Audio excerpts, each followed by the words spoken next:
안녕하세요. 돛 닦는 투자자 샤티입니다. 정말 오랜만이죠. 제가 오랫동안 공백이 있으면 가끔씩 이젠 유튜브 안 하냐고 여쭤보시는 분들이 있는데 유튜브 계속 할 거니까 걱정하지 마시고요. 앞으로는 가벼운 영상으로라도 자주 찾아뵙도록 하겠습니다. 자, 최근에 스위프트가 이제 모든 결제에서의 금융 메시지를 이 ISO 2002 기반으로 공식적으로 전환한다는 소식이 있었죠. 이게 정확히 무엇을 의미하는지 또 XRP에 어떤 영향을 미칠지 많은 분들이 궁금해 하실 것 같아요.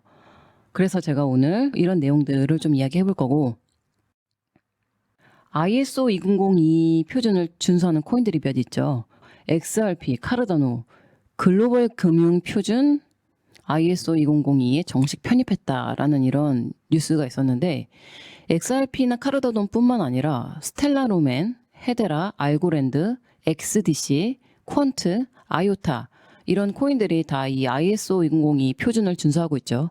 그래서 이렇게 ISO 2002로 전환을 하면 이 코인들의 시세가 오르지 않겠느냐고 막연히 기대하는 경우가 많더라고요. 그런데 이런 건 좀 단기적으로 볼 일은 아닙니다. 자, 그래서 이런 한심한 기사도 나오는 것 같습니다. 수년간 과대 광고 끝. XRP 단기적 영향 없었다.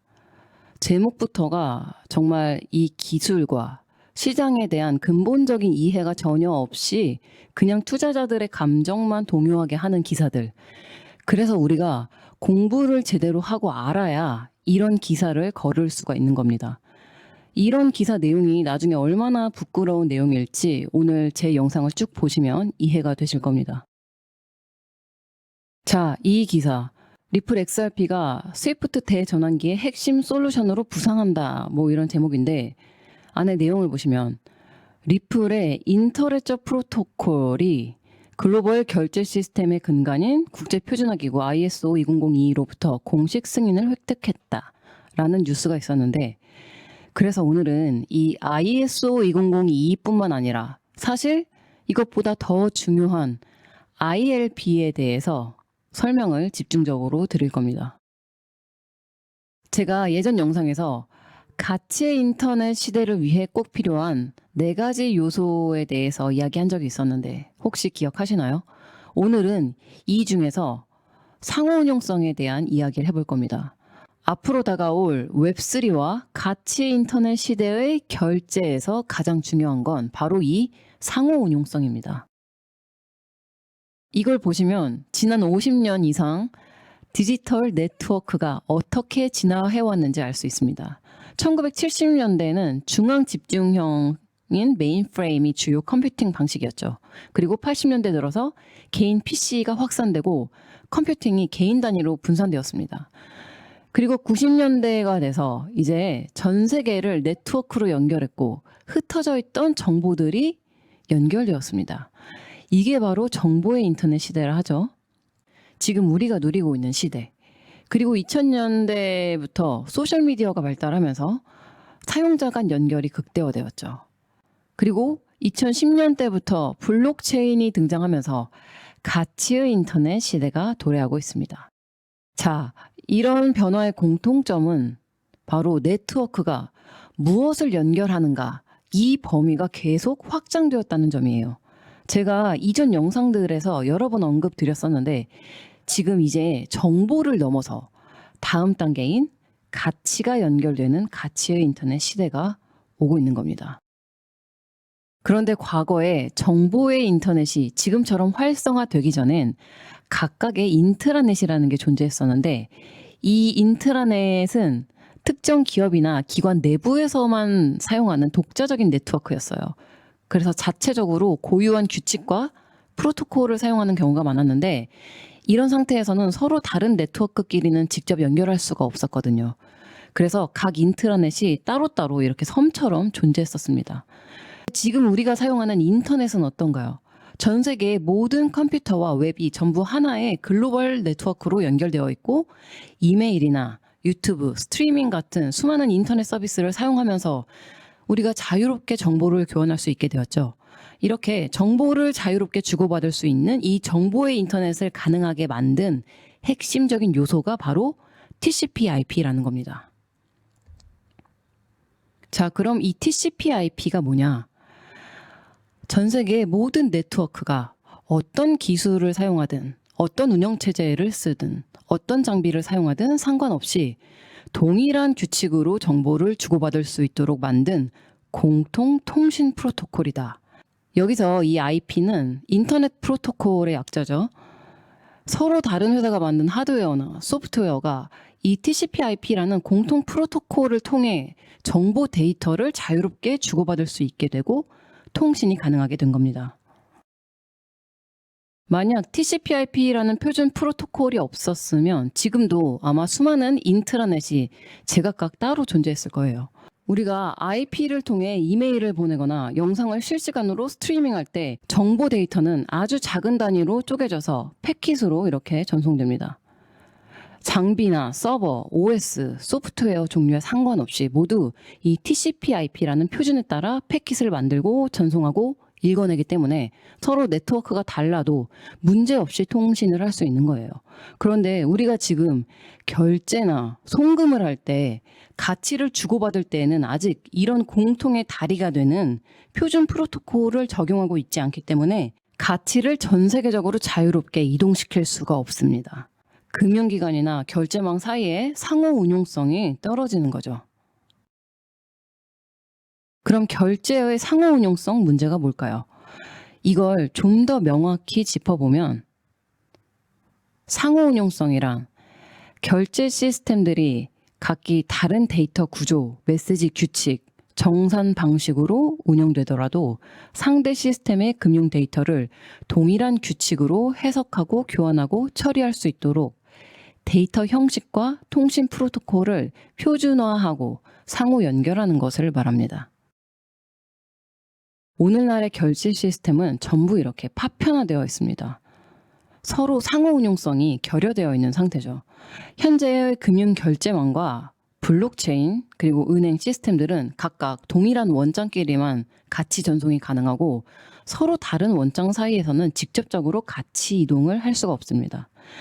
은행 원장은 보통 폐쇄형 구조예요. 그래서 은행들은 같은 중앙은행 통화를 기반으로 운영되기 때문에 같은 망 안에서는 서로 이체가 가능한데 은행 원장 바깥에 있는 시스템과는 직접적으로 연결되지 못합니다. 예를 들어 은행에서 페이팔 같은 온라인 결제망을 통해 전송한다거나 이런 게 안 되는 거죠. 블록체인은 은행과는 완전히 다른 구조죠. 분산 원장 구조여서 블록체인 내부에서는 서로 가치를 전송할 수 있지만 블록체인 외부의 원장과는 서로 전송할 수가 없습니다.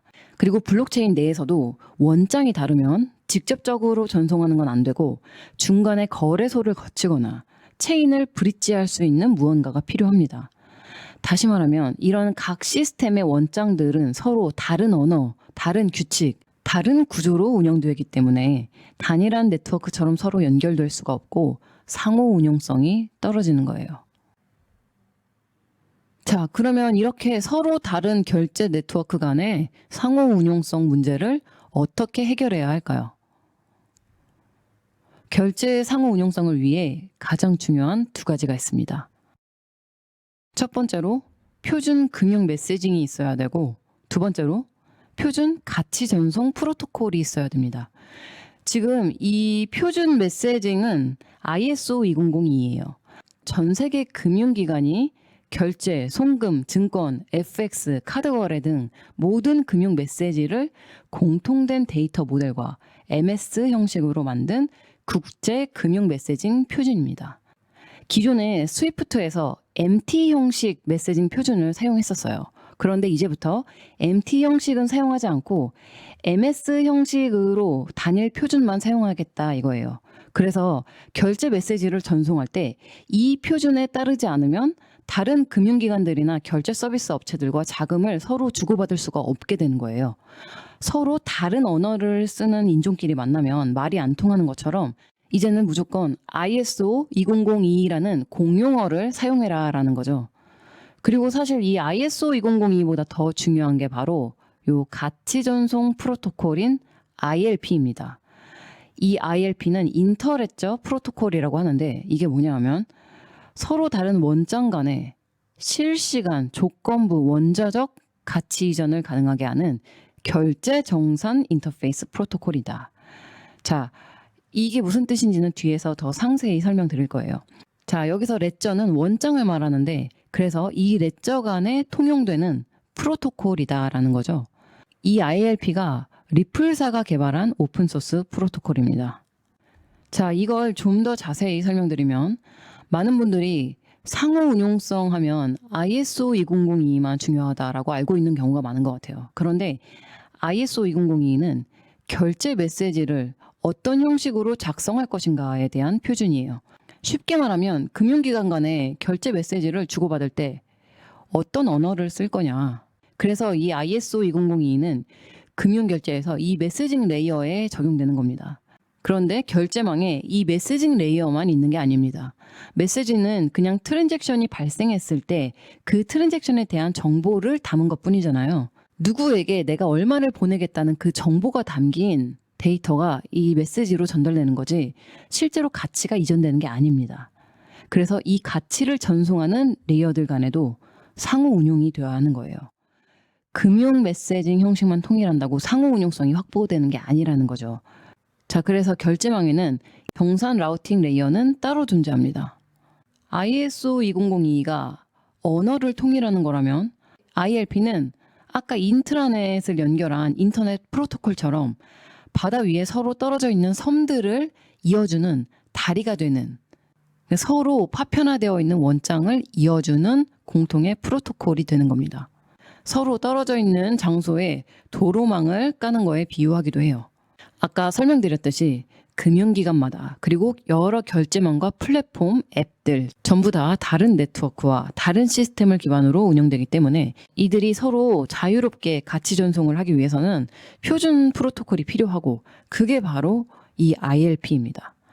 그래서 가치의 인터넷을 실현하기 위해서는 이 ISO 2002뿐만 아니라 인터넷적 프로토콜이 사실상 핵심입니다. 그래서 정보의 인터넷 시대에 TCP/IP가 있다면 가치의 인터넷 시대엔 ILP가 있다. 자, 그래서 이렇게 서로 파편화된 네트워크를 ILP가 연결해 주는 겁니다.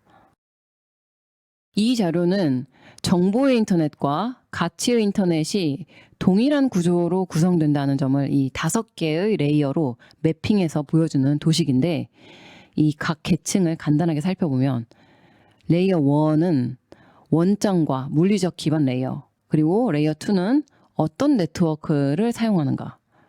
이 레이어 3는 네트워크들을 연결하는 표준 프로토콜이 무엇인가를 보여주는 건데 이 정보의 인터넷 시대에서는 그게 IP고 가치의 인터넷 시대에서는 ILP가 되는 거죠.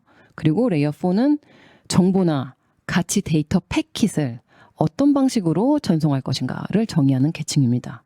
그리고 레이어 5는 애플리케이션 계층인데 우리가 실제로 사용하는 웹 서비스나 결제 서비스는 이 애플리케이션 계층 위에서 구현되는 거예요. 자, 그러면 ILP가 가치를 이동시키는 방식이 어떠한지 한번 살펴볼게요. 자, 이 돈을 보내는 사람은 비트코인을 가지고 있고 돈을 받는 사람은 USD를 가지고 있습니다.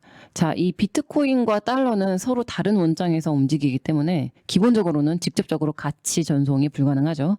그래서 여기서 ILP를 가지고 연결을 하면 커넥터라는 게 이제 중간에 연결이 되는데 이 커넥터는 두 원장의 상태를 모두 확인할 수가 있고 그리고 이 두 자산 사이에서 유동성을 제공합니다. ILP는 이제 돈을 송금할 때 조건부로 원자적 결제 방식을 사용하는데 돈을 보냈을 때 이 한쪽 원장에서 금액이 차감되죠. 그러면 다른 원장에서 그 동일한 가치가 증가하도록 이 두 개의 다른 원장이 하나의 트랜잭션처럼 연결돼서 정산되도록 합니다. 또 중요한 게 이 정보 데이터를 패킷으로 쪼개서 전송하는 것처럼 이 가치 데이터도 패킷 단위로 쪼개서 전송이 됩니다. 이게 바로 ILP의 방식이고 이걸 보시면 이 IP 패킷들이 전송할 때 이렇게 잘게 쪼개져서 데이터 패킷들이 전송이 되죠. 이런 식으로 ILP 패킷도 이제 이렇게 전송이 되는 건데 이 각각의 ILP 패킷에는 보내는 사람과 받는 사람의 주소를 붙입니다. 자, 그리고 ILP는 가치를 전송할 때 가장 최적의 경로를 찾아서 전송합니다. 이 보내는 사람은 이제 케냐의 실링을 보유하고 있고 받는 사람은 유로로 받고 싶어 하는 상황이라고 가정을 해볼게요. 두 사람은 서로 다른 원장을 사용하기 때문에 가치를 직접적으로 전송할 수가 없죠. 그래서 이럴 경우에 여러 번의 라우팅을 거쳐서 이 커넥터들로 연결을 해서 ILP를 통해 이제 가치를 전송하려고 합니다. 이 케냐 실링에서 비트코인으로, 그리고 비트코인이 USD로, USD가 유로로. 자, 유동성이 높으면서도 수수료가 낮고 결제 실패할 확률이 가장 낮은 그런 최적의 경로를 자동으로 선택을 합니다. 이걸 패스 파인딩이라고 해요. 이렇게 중간에 연결하는 게 커넥터인데, 이 커넥터는 서로 다른 자산 페어를 바꿔줄 수 있는 노드들이라고 보시면 돼요.